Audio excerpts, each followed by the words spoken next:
Turmuş her bir odamning o'yinini o'ynaydi.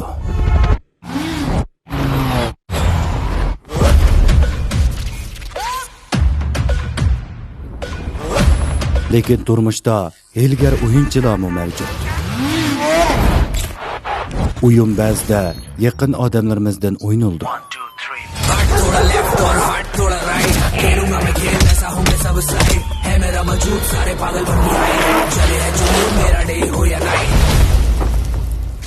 O'yinda ikki narsa bor. Hayot va mamat.